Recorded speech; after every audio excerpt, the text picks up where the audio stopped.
Hello everyone, it's Annie, and I'm finally here with my January wrap-up. I know that my posting schedule has been a little bit irregular lately. I've been really busy and just generally having a not so great time, but I am really determined to get back to posting videos regularly, at least once a week. I know that I usually do Wednesdays and Sundays, Saturdays, but we're trying, okay? So I read 10 books in January, and as usual, I'm going to start with the one that I liked the least and move up to my favorites. So we don't have any 1 or 2 stars, which is good. We're going to start with 3 stars. And sadly, one of my most anticipated releases was the book that I liked the least this month, and it was Icebreaker. I know some people are going to be really shocked because I was so excited about this. You know, gay ice hockey, that sounds wonderful, especially because I really loved that webcomic that the name is totally slipping my mind right now. But I just felt like this book, I didn't really understand the main character that much. I enjoyed the fact that there was mental health talk in it about anxiety and depression, and that's definitely something we need more of. But I also felt like, since it is a romance book at its heart, we really needed a dual POV in this book, and we did not get that. It was just single POV, and I felt like I didn't really understand the connection between the main characters, and I didn't really understand the love interests at all until like the second half of the book. I don't know, it just didn't work for me. I really wanted more from it, so unfortunately I only gave this book 3 stars, but it was still really cute. So if you're a bigger romance fan than I am, you'll probably like it more than I did. Okay, so the next 3-star I have is How to Pronounce Knife.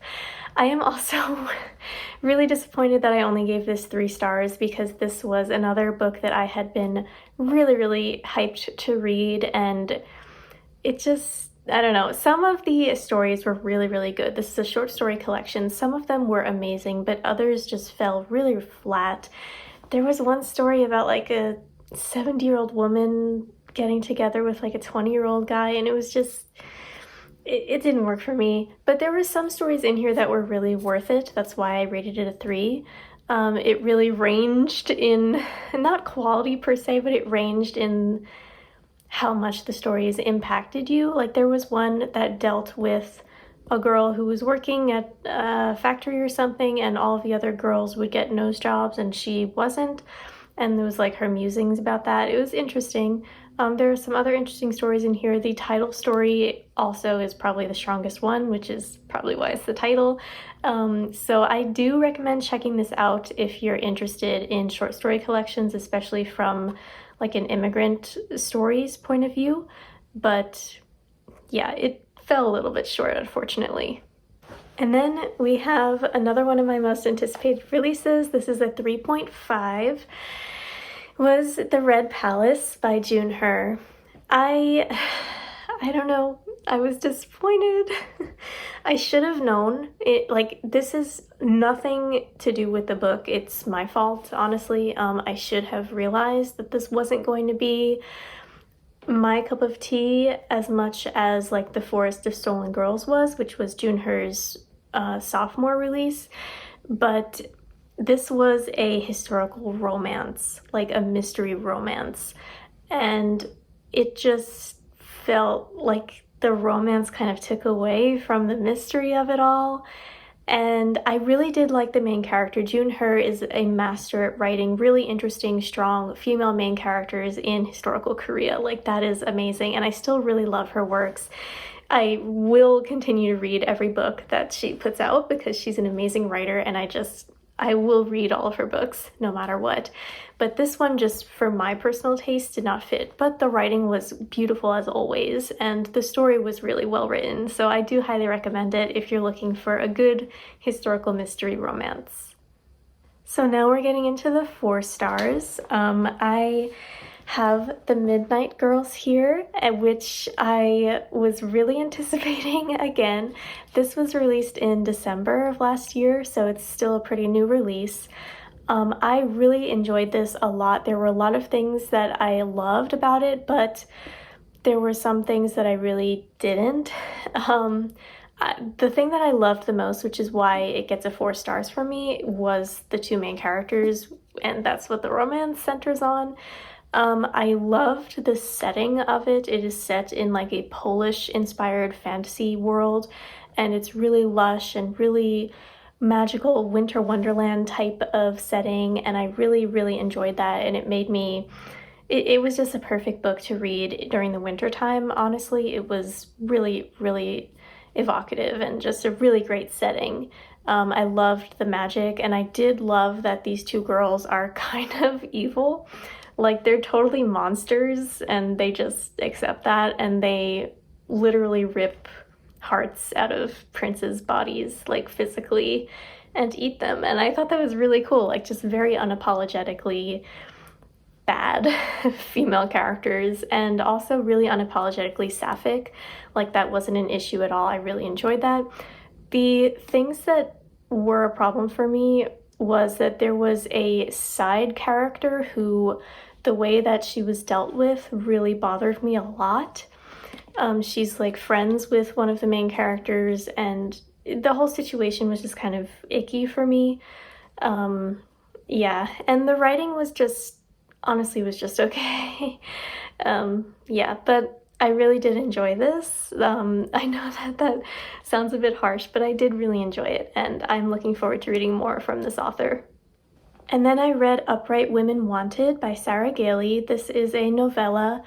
I have heard really mixed things about this. It's about like these revolutionary packhorse librarians in a dystopian Wild West world. It's very interesting. I think that it wasn't developed quite enough. It is a novella, but like, you can be a novella and be developed, so I just think it needed a little bit more. I did like the main character and their dynamic with everybody else. I thought it was interesting. The setting was interesting, the ideas were interesting, but it was fine. You know, I gave it 4 stars, but it wasn't like spectacular for me personally. But I liked it. I don't know what else to say about it. Like, I thought the idea was really, really cool, and it kind of reminded me of Firefly a little bit. That's just me. And then we have what was one of my most anticipated reads for the whole year, which is Cold the Night Fast the Wolves by Meg Long. Yeah, I only gave this 4 stars. I gotta say I was quite disappointed, even though I liked it, like, but I wanted it to be a 5 stars for me, and it just wasn't. The main character was really annoying. And I know that can work, but it just didn't work for me. The setting was really interesting. It takes place on this ice world planet, and the whole socioeconomics of the setting was really interesting. And again, reading it during the winter was great because it was so cold, and I did love the aspect of the dog race, or the wolf race it was. But one of the main parts of the book was the main character and her relationship with this wolf that she saves in the beginning.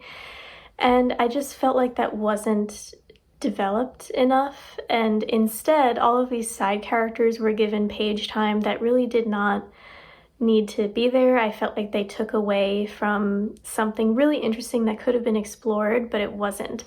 So like, this main character and this wolf, their relationship evolves, but you don't really see it evolve. You just see the wolf like start to trust her for no reason, pretty much. And I just felt like I really wanted to see more of that connection that they built. I don't know. That's just me. If you've read this, please let me know what you think about it, because I am still thinking about it and how much I wish that I had liked it better. But I did really enjoy it, and I do appreciate that there was a romance that could have been explored that really would have made me angry, and the author chose not to do that, which I was very pleased about, because not all YA sci-fis or fantasies need a romance, and I'm very glad that they didn't go that route. So that's good at least. So now we're getting into the 5-star books, which I have quite a few of. First, we have The Traitor Baru Cormorant by Seth Dickinson. This was my favorite book that I read this month. I just fell in love with it. It's so good, such a great fantasy. It has one of the best characters, Baru, that I have ever read. I really, really enjoyed this. It is sapphic. You can see it in my most recent sapphic reading vlog, so I won't go too much in depth with my thoughts, but this is just such an amazing book. I cannot wait to read the other 3 books in the series. The last one hasn't come out yet, I don't believe, but I am super excited for it. Baru is just so ruthless and awesome, and the world building was amazing. All of the politics were so detailed and just perfectly complicated and so interesting, and I just loved Baru, and the ending made me really angry. But you can see all of my thoughts in the vlog. Just know that I highly, highly recommend this book. It is one of the best I've ever read. And then we have The 7 Husbands of Evelyn Hugo, which, yes, I finally read. That is also in the same sapphic reading vlog. I loved this so much. There was really nothing that I can complain about. It follows an interviewer who goes to interview this like Marilyn Monroe type level of actress. She is now, I believe she was in her 80s, so she's kind of like mysterious and she doesn't give a lot of interviews, but she asks this girl to give her an interview, basically like a tell-all about all of her secrets and her life story, so you learn all about her. And Taylor Jenkins Reid, I have not read any of her other books, but she really made you feel like Evelyn Hugo was a real person. Like, the level of complexity in this woman's life was astonishing to know that she's a fictional character. It was just spectacular and just an amazing, amazing book, and everyone needs to read it. And then we have the book that I read for the Found in Translation book club with Noelle and Brittany. You can see our discussion that we had live on Noelle's channel. I'll link it down below, which was Breasts and Eggs by Miyako Kawakami. This was an amazing book that follows 2 or 3 point of views of women in Japan. There are 2 parts to this book. So the first part is shorter, and it's about a woman whose sister and niece come to visit her, and the sister is like talking about getting a breast implant surgery, and it explores a lot about body image and just being female in Japan and Japanese society, and I loved this so much. It deals with a lot of heavy topics, but it is really good. Like, I didn't really expect to love this as much as I did. This book had been on my TBR for a really long time, and I'm so glad that we finally read it as the first book of our book club. So I am really excited that we read this, and I loved it so much. I highly recommend it. And the last book on this list is How High We Go in the Dark by Sequoia Nagamatsu. Yes, it is one of my most anticipated releases, and I gave it a 5 stars, so that's good. At least one of them worked. This was an amazing book. I can already tell it's going to get a lot of accolades and awards, I am sure. It is kind of not really a short story collection. That's not what it's billed as, but it is. It's about a lot of different people and their situations during a pandemic. So if you're uncomfortable with reading about pandemics during this time, definitely stay away from this. But it is so superbly done. And Sequoia Nagamatsu's brain is like, what? Like, genius level stuff. It was amazing. Just the things that he thought of to include. There's a lot of humanity in this book, and it is quite dark at times, but also kind of hopeful, and I just loved every second that I listened to it, and Sequoia Nagamatsu is definitely someone to look out for in the future. So thank you so much for watching my January wrap-up. I'm sorry it is so late again. So if you enjoyed, please let me know down in the comments. Also let me know what your favorite book you read in January was, and I'll see you next time. Bye!